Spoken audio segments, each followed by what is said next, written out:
Steve Nash is considered one of the best point guards in NBA history, helped transform the NBA and the offenses many teams run today. The 8-time All-Star became a legend with the Phoenix Suns, managed to win 2 MVPs, being the best point guard in the league for a couple seasons, his best years after age 30, rare for NBA players, while Dirk Nowitzki is one of the best power forwards all time, an NBA champion, MVP winner, and 14-time All-Star. How's it going, guys? My name's Wilson. The duo of Steve Nash and Dirk Nowitzki never got out of the West. In the 1998 draft, Dallas had the 6th overall pick, the Bucks held the 9th and 19th pick, Milwaukee wanted Robert Traylor and felt they needed to trade up to get him. Dallas wasn't too interested in any late first rounders, but saw the 23-year-old Suns point guard intriguing, who backed up Kevin Johnson and Jason Kidd. Phoenix traded the future superstar for a pair of first-round picks, one of them including Shawn Marion, a historic moment for the franchise, teaming up with the 20-year-old young German. Under new full-time head coach Don Nelson, Dallas finished 19-31 in Dirk's rookie season, Nash's third. The two weren't established yet. 25-year-old Michael Finley was the team's best player, averaged 20 points. Nash, the full-time starting point guard, just under 8-6, had some nagging injuries, played with a bad back for most of his career, but took care of his body the best he could.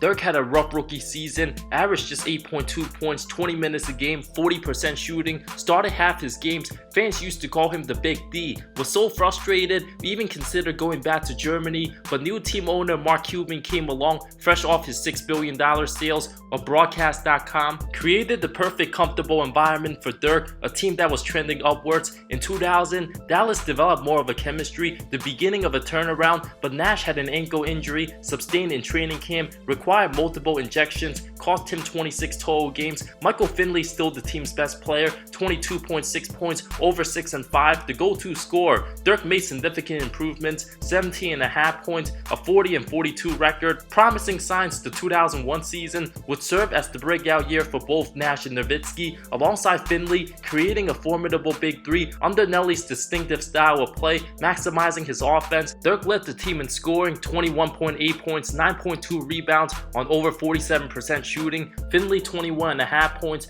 Nash 15.6 points, over 7 dimes, 49% shooting, 53 wins. The 5th seed ended the franchise's 10-year playoff drought, matched up against the very old Karl Malone and John Stockton's Jazz in their late 30s. Dirk's first playoff series, a very competitive one. Utah won game 1 by 2, took game 2 by 11, but Dirk refused to go down in the third game, never giving up without a fight. Displayed excellence. Nash found him on the 3-ball multiple times, used his size to his advantage, the pump fakes, blow-by dunks. Young Dirk very underratedly athletic. John Stockton missed the game-tying 3, keeping the series alive. Nowitzki proved he was the best player on Dallas, 33-10, his first 30-point playoff game. Nash 16.7 dimes. The two gave Mav fans a taste of greatness and optimism. A masterpiece game 4, both had the hot hand, a combined 60. Finley poured in 20, a convincing 30-point win. Utah's old age was showing in the second half, evening the series back to Salt Lake City. Dallas had no business winning, trailing most of the way,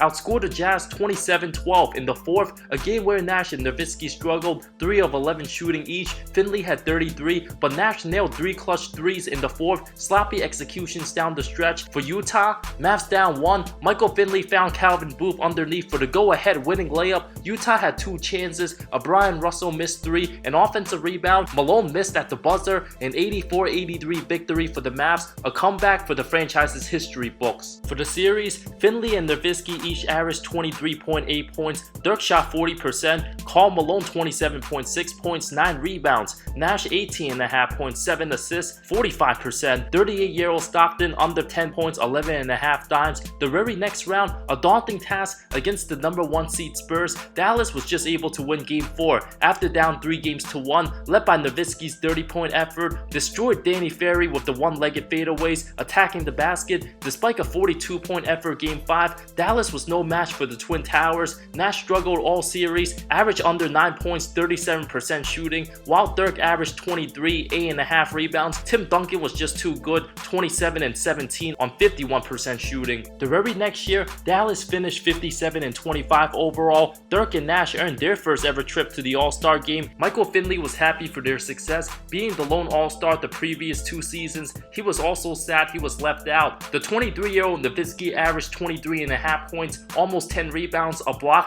on 48% shooting. His athletic peak, Nash 18 points, almost 7 dimes, 48% from the field. The first season playing at Americans Airlines Center, added veteran point guard Tim Hardaway from the Heat, but traded mid-season along with Juwan Howard to the Nuggets for Nick Van Exel and Rafe LaFrentz, being the 4th seed in the conference with other superstars in Kobe Bryant, Shaquille O'Neal, Tim Duncan, and the powerful Sacramento Kings. Dallas finished 5 games above the first place Nets in the East that made the finals, so whoever was getting out the West that season was guaranteed champions. No disrespect to the weaker Eastern Conference. Nowitzki had arguably his very best playoff series against Kevin Garnett's Timberwolves round 1, torched Minnesota's defense in every way imaginable, knocked down fadeaway after fadeaway over the outstretched arms of Garnett. His scoring package was unlike any other European we have ever seen. The 2-guard lineup of Nash and Van Exel also resulted in Dallas able to play with 4 ball handlers at the same time, a problem for the Wolves defense. Dirk had 20 and 7 the first half of game 1 alone. Since the perimeter wasn't open, Nowitzki aggressively drove to the basket. Dallas took game 1 101-94. In the second game, Dallas simply had more firepower, a 12-point win. Game 3, Dirk went off for 39 points, 17 rebounds, 11 of 17 from the field. Nash poured in 25 and 11 dimes, Finley 30 points. Garnett simply didn't have the help outside of Billups and Zerbiak. A convincing sweep. The 7-foot power forward averaged 33.3 points, almost 16 rebounds, 53% shooting.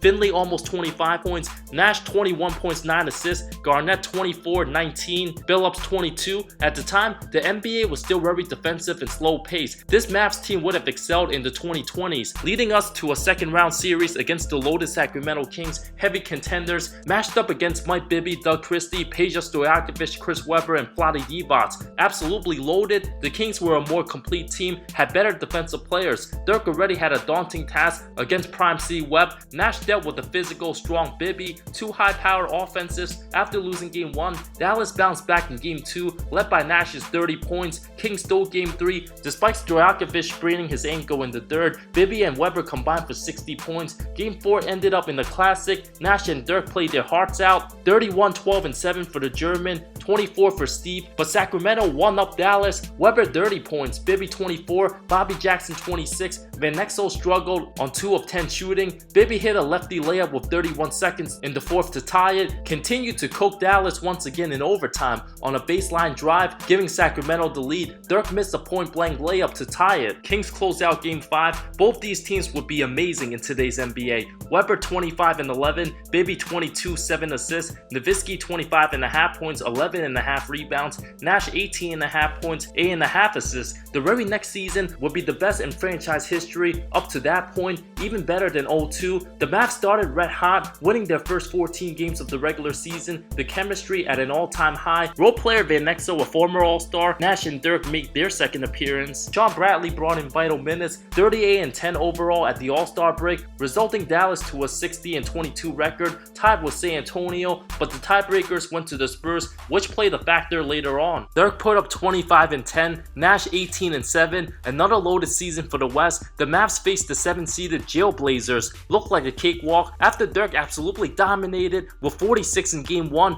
42 in game 3, up 3-0, looking to sweep. Portland went bananas, led by Bonzi Wells, Rasheed Wallace, Damon Stoudemire, and Zach Randolph. A good team on paper, 3 straight wins to force the decide in Game 7. Most memorable for the 3-on-3 matchup between Mighty Mouse, Wells, and Sheed against Nash, Finley, and Dirk. With history on the line, Arvydas Sabonis' final season, Van Exel came alive. Portland actually led 73-71 after 3, tied at 93 with under 3 minutes. Dirk nailed a pull-up jumper, showed his willpower, another bucket off an offensive rebound, drained a clutch 3 with over a minute left, a 31-11 performance, averaged 30 and 9 on 56% from 3 for the series, had a little bit of luck on their side in the semis against the 59-win Kings. Van Exel poured in 36 in game 2, a defining moment. Superstar Chris Webber tore his ACL, had to get carried off the court, a devastating loss for the Kings franchise that still haunts them to this day. Before that, Sacramento was considered by many the favorites to win it all. Game 3 was absolutely insane, a double overtime overtime driller. Nash 31, 11 dimes. Dirk 25 and 20, but Van Exel again the hero for the Mavs, 40 points off the bench in the classic double overtime driller, a 141-137 win.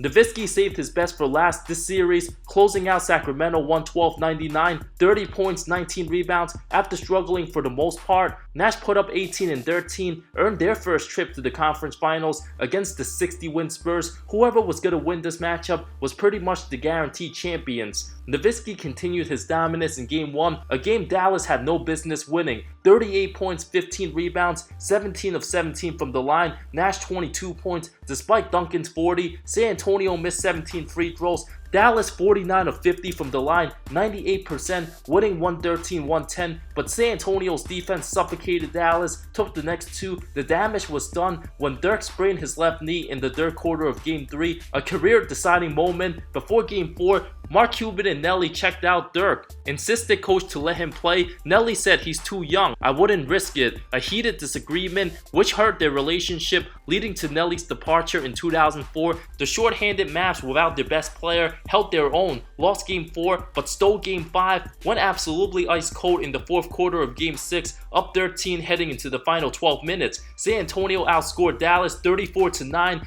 37-year-old Steve Kerr hit 4 threes, Steven Jackson 5 threes, helped San Antonio rally back, ending the Mavs season. If Nowitzki didn't get hurt, who knows what would have happened in the series. It would have been a lot closer, that's for sure. A series that changed the course of the NBA. Maybe Nash wouldn't have left if Dallas would have won in 0-3, since they were a team with a lot of shooting and played untraditionally. The following season, the team added more firepower offense, Antoine Walker and Antoine Jamison, 5 guys who can drop 20 on any given night. You would think the lineup of Nash, Finley, Walker, Jamison, and Nowitzki would be unstoppable in today's NBA. Also added rookies Josh Howard and Marquise Daniels. With too many scores and only one basketball, the team struggled with their chemistry, resulting to a 15-12 start, heavily underachieved. The team had no interior defense whatsoever. Everyone scoring dropped. Nash dealt with some minor injuries too. Finley was the team's best perimeter defender. Dallas averaged over 105 points, the most in the NBA, but gave up the second most at over 100 in the defensive era, where the Spurs and Pistons held their opponents to under 85 points. Dallas went 52-30, a third straight postseason matchup with the Kings. Webber back from his knee injury. Dallas's backcourt went absolutely ice cold in the series. Outside of Dirk, Nash and Finley couldn't find their rhythm. Both shot under 40%. Antoine Walker averaged under 10 a game, 36%. Marquise Daniels, second leading scorer for Dallas out of everybody. Nash missed an off-balance jumper the end of Game 4, which would have sent it to overtime. In the final seconds of Game 5, down 1, Nowitzki had a golden opportunity to win it, but came up short on the fadeaway. Another factor in the series, the stronger Mike Bibby absolutely outmuscled and punished Nash, averaged 23.6 points, played bully ball, ate Nash for breakfast, lunch, and dinner. Sacramento was the more superior defensive team. Everybody was a great passer. This series was a big factor on Cuban deciding to let Nash walk because he was already 30 years old with a bad back. Didn't think he would get any better. Nash averaged 14.6 points, almost 7 assists, made 2 All-Star teams with Dallas. Dirk 20.4 points, 8.3 rebounds at the time, only 25 years old. The Mavs led the league in scoring each year from 2001 to 04, but were huge defensive liabilities for the most part. Little did anyone know, Nash became a superstar under Mike D'Antoni's system, shocked everybody. While Dallas used their money on Jason Terry and Eric Dampier, Dirk as the clear-cut #1 option played way better without Nash. At no point in 2004 did anyone think Nash would end up being a Hall of Fame point guard. Nash and Dirk won the next 3 MVPs, going their separate ways. Battled twice in the playoffs, became better than ever. 62 wins for Nash's Suns in 05, 60 wins for Nowitzki in 06, 67 win Dirk, 61 win Nash in 07. From 05 to 07, San Antonio was the only real threat in the West to Nash and Nowitzki. Impossible to tell how many titles the franchise would have won if Nash stayed. It would have been more than likely Nash would have never won an MVP. Perhaps the two going their separate ways was the best thing to happen for one another, since Nash flourished under D'Antoni's fast-paced system,